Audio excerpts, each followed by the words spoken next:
Thank you, Mr. Chairman. I haven't had the years of experience with this issue as the chairman has, but Chairman was talking about moving the goalposts, and I do have a lot of experience with negotiation. And certainly when I sit down and negotiate, I want to know and have a very clear understanding of what my goal is. I'd also like to understand what the goal of the party is that I'm negotiating with. So my understanding is the goal of the world community, including the United States, as this all began, was pretty well expressed in United Nations resolutions, correct? Ms. Sherman, can you state what that was? Yes, indeed, Senator. There have been more than one UN Security Council resolution regarding Iran's nuclear program, but is to ensure that Iran cannot obtain a nuclear weapon and that its program is exclusively peaceful. Now, didn't all those resolutions also, wasn't the goal there to end the enrichment program, to bar Iran from enriching uranium? Actually, what the language in the Security Council resolution is that Iran should suspend enrichment. It, in fact, does not stop enrichment, bar enrichment, but urges that Iran suspend enrichment until there is assurance on behalf of the international community that its program is entirely peaceful, and in fact even anticipates that they could resume if in fact they did provide that assurance. That said, Senator, the administration position has been that the preference is that Iran not have an enrichment program, and that remains the case. And in every negotiation I remind Iran that that is the case. They can get anything they need on the open market. They don't need an indigenous program. Nonetheless, at the end of this comprehensive agreement, there is the potential for a very limited enrichment program for practical specific needs under very intrusive mechanisms of monitoring and verification.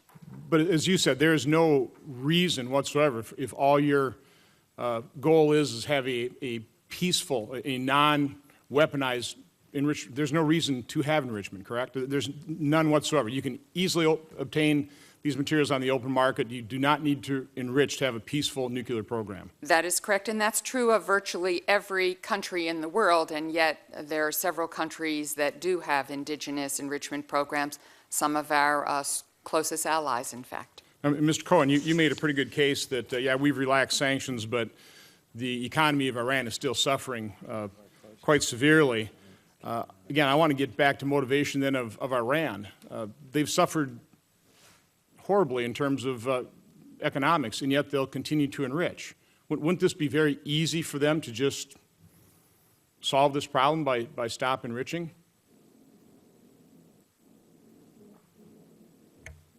Well, I think that's the answer is yes.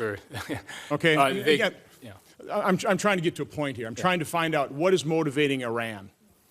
We can sit here and talk about a peaceful nuclear program. That's not their aim, correct? Let's get it on the table. Let's show a little clarity here in terms of what Iran's objective is here.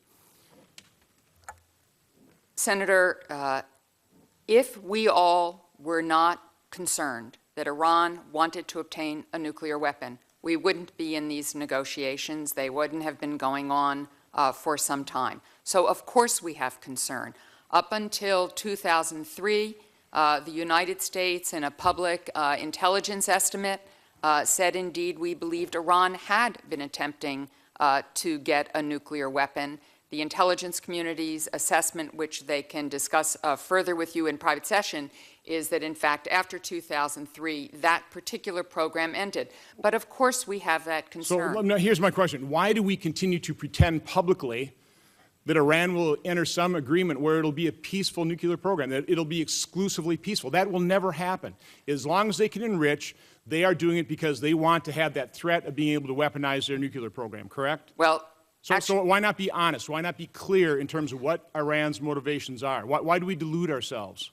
I don't think we delude ourselves at all. As I said in my opening comments, what we are trying to do is to cut off every pathway to a nuclear weapon, to cut off their pathway through plutonium in their current Iraq reactor, to cut off the pathway of highly enriched uranium through Natanz and Fordo, to cut off their pathway to a covert program by using intrusive monitoring and inspection. So this is not about trust.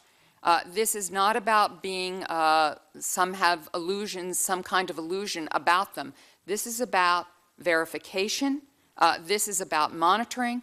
This is about assurance to the international community. This is about inspections. So this is not about trust, Senator. In a negotiation, you want to maintain leverage. Now, I mean, I'll stipulate that, Secretary Cohen there, that there's still pressure from a sanctions standpoint. Not as much. We certainly dissipated that negotiating leverage, but also just the fact that we implicitly agreed to their enrichment program also gave up an awful lot of negotiating leverage, didn't it? Ms. Sherman? Senator, we made a judgment, and the President of the United States made a judgment, that we could say that there was the possibility for a very limited enrichment program, mutually agreed under strict limitations with intrusive monitoring for a long period of time, to in fact deal with the international community's concerns about Iran's nuclear program. As a result of that, and that ability to have that element as a possibility on the table, brought about the joint plan of action. That joint plan of action has ensured that, in fact, we have frozen the program at this time. We've got that in the testimony. I've heard that. Let me ask my final question. And I'll say if this fails on November 24th, what then? I think we will have very serious decisions to make. We will have consulted with you all along the way of these 4 months, a lot of that in closed session so that I can provide a great deal of detail to you, and we will decide what judgments we need to make. There is no question, we have said, if Iran will not reach a comprehensive agreement that cuts off all of their pathways to a nuclear weapon and that gives the international community the assurance we're looking for, then we will step up right with you to additional sanctions and to considering all of the options which the President of the United States says remain on the table. Wouldn't it be smart right now to declare exactly what would happen to create a little more negotiating leverage so maybe Iran gets a little more serious about this as opposed to just talk about serious decisions or, even worse, maybe serious consequences? I can assure you that in our negotiations with Iran, we are quite direct about what will happen and what could happen if we cannot reach a comprehensive agreement. They have no doubt about the United States resolve. Absolutely none. Senator Cherney. Thank you.